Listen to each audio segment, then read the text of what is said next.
فرمایا کہ فصبر ان وعد اللہ حق، فرمایا کہ بس آپ صبر سے کام لیجیے۔ اصل میں یہ حکم تو نبی علیہ السلام کو ہے براہ راست، لیکن آپ کے ذریعے آپ کی امت کو سمجھایا جا رہا ہے کہ آپ صبر کیجیے، ان وعد اللہ حق، بے شک اللہ کا وعدہ سچا ہے، وَلَا يَسْتَخِفَّنَّكَ الَّذِينَ لَا يُوقِنُونَ، اور بے شک اللہ کا وعدہ سچا ہے اور تمہیں ہلکا نہ کر دے، تمہیں سبک نہ کر دے وہ جو یقین نہیں رکھتے۔ یہاں پر پھر نبی علیہ السلام کو تسلی دی اور آپ کے ذریعے اہل ایمان کو تسلی دی اللہ تبارک و تعالیٰ نے کہ مسلمانوں تم حق پر ہو، حق کی بات کو بیان کر رہے ہو، حق کی بات کو آگے چلا رہے ہو، تو یہ لوگ جو ہے تم جو تنگ کر رہے ہیں، تمہاری باتوں کو نہیں مان رہے، ان کی وجہ سے تم اپنے دل چھوٹے مت کرنا، اپنی بات تک قائم رہنا، ڈٹے رہنا۔ اور الحمدللہ اہل ایمان کا یہی وتیرہ رہا، یہی مسئلہ رہا، ہمیشہ زمانے میں ایسا ہوتا رہا۔ کل کو وہ لوگ جو ختم نبوت کے بارے میں باتیں کر رہے تھے اور اپنی جیلوں میں اپنی گدیوں پہ بیٹھ کر عام مسلمانوں کے لیے کسی کو 500 سال کی سزا دے رہے تھے، کسی کو 1000 سال کی سزا دے رہے تھے، کسی کو 200 سال کی سزا دے رہے تھے، آج ان ظالموں کو پتہ بھی نہیں ہے اور خود ایسے پھنسے ہوئے ہیں کہ وہ نکلنے کا نام بھی نہیں ہے۔ تو اپنی طاقت کو گھمنڈ تھا ان لوگوں کو، تو اس وقت اپنی طاقت کو استعمال کر کے بڑے بڑے بوڑھے ایک شیخ الحدیث جن کی عمر 80 سال کے قریب تھی، زندگی حدیث پڑھاتے پڑھاتے ان کی گزر گئی تھی،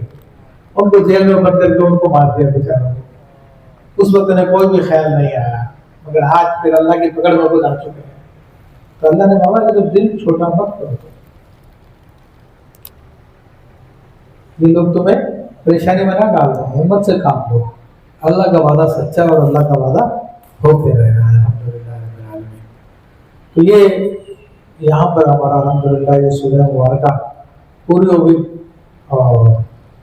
یہاں پر آخر میں جو ہمیں مجموعی طور پر درس دیا گیا پوری سورت کے ذریعے وہ یہی ہے کہ کائنات کا بنانے والا اللہ تبارک و تعالیٰ ہے، وہ وحدہ لا شریک ہے، اس کا کوئی شریک نہیں ہے، وہی سارے کاموں کا کرتا دھرتا ہے، اور اس کے نبی علیہ السلام اس کے وزیر اعظم ہے، اس کے نائب اعظم ہے، اور انہوں نے اللہ کی طرف سے ہم سب کو پیغام عطا فرمایا۔ ہم پر لازم ہے کہ اب ہم سرکار دو عالم صلی اللہ علیہ وسلم کی پیروی کریں، آپ علیہ السلام کے رشتے کو مضبوط کریں، آپ علیہ السلام کی تعلیمات کو آگے پہنچائیں، اور جتنے رشتے ہمارے اپنے استادوں کے ساتھ ہیں، ہمارے بھائیوں کے ساتھ ہے، ماں باپ کے ساتھ ہے، پیروں کے ساتھ ہے، وہ سارے کا سارا اسی نبی علیہ السلام کا وسیلہ ہے۔ آپ علیہ السلام ہی اصل ہے، یہ سارے کے سارے ذریعے ہیں۔ ان سرکار دو عالم صلی اللہ علیہ وسلم کی ذات مبارکہ کو ہر وقت اپنے نگاہوں میں رکھیں، ان کے طریقوں کو اپنائیں۔ تو قطب الطاف غوث الانواس سید امام ابوالحسن علی شاذلی رحمۃ اللہ علیہ فرماتے ہیں کہ میں نبی کریم رؤوف الرحیم صلی اللہ تعالیٰ علیہ وسلم کی زیارت سے مشرف ہوا، تو میں نے عرض کی ما حقیقت المتحدیت یا رسول اللہ صلی اللہ علیہ وسلم، اے اللہ کے حبیب صلی اللہ علیہ وسلم، پیروی کی حقیقت کیا ہے؟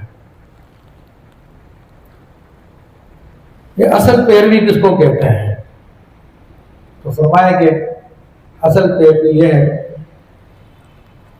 کہ رؤیت المدعو فی کل شیء عند کل شیء،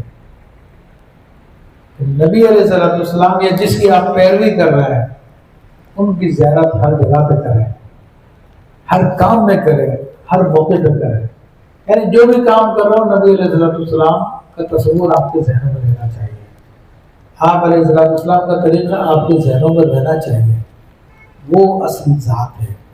کہ جن کی طرف ہمارے دلوں کو مڑ جانا چاہیے، ان سے جو رشتہ ہے وہی اصل رشتہ ہے۔ اگر ان کو چھوڑ کر کسی اور کا رشتہ قائم کر لیا اور اس رشتے کو کمزور کر دیا تو سمجھ لیں کہ دین ہی پر نہیں ہے، امام اہل سنت اعلیٰ حضرت فاضل بریلوی رحمۃ اللہ علیہ سے پوچھا گیا کہ اگر کوئی شخص اپنے پیر سے نبی علیہ السلام سے زیادہ بڑھ کے محبت کرتا ہے تو فرمایا کہ وہ بےایمان ہے، وہ مسلمان نہیں ہے، وہ مسلمان نہیں ہے، وہ فتاوی رضویہ کا فتویٰ موجود ہے۔ لیکن آج چونکہ ہم دیکھ رہے ہیں ایسی بہت ساری باتیں کہ لوگوں نے نبی علیہ السلام سے رشتہ تو کمزور کر لیا ہے مگر دیگر لوگوں سے رشتہ مضبوط کر لیا، تو اس لیے ساری کی ساری باتیں اور کا کام ہم کو بیان کرنا ہے، اور اللہ تبارک و تعالیٰ سب کو سمجھنے کی توفیق عطا فرمائے اور ہر قسم کی برائی سے محفوظ فرمائے، آمین بجاہ نبی امین۔